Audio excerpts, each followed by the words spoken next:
喺廣州600零萬預算，究竟有啲咩選擇呢？原來呢個景觀咧都可以望到白鵝潭嘅煙花匯演喎。今年冇過嚟睇，真係蝕晒啦！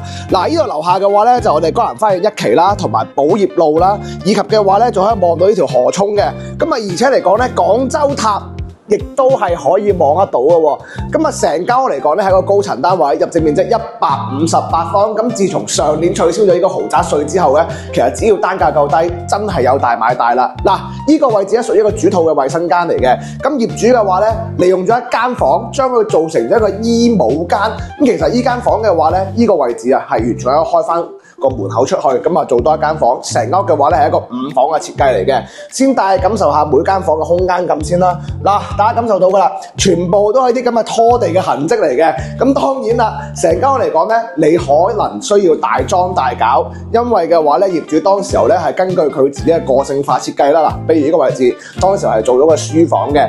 咁但係咧，餐客廳嘅空間咁係相當之舒服嘅喎，5米嘅餐廳開間，4.3米嘅客廳開間，全屋3個陽台，呢邊咧係屬於廳出陽台啦。大家睇翻先，真係一覽眾三小。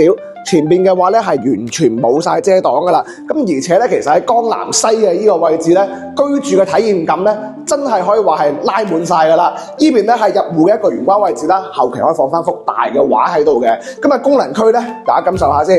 嗱，成間屋嘅話咧係2個衛生間嘅，呢邊一個乾濕分離嘅工位，而且嚟講嘅話咧，7字嘅廚房出嚟咧，依然係個生活陽台嘅。咁600零萬買翻間咁大嘅屋，何團覺得咧居住嘅性價比係相當之高嘅。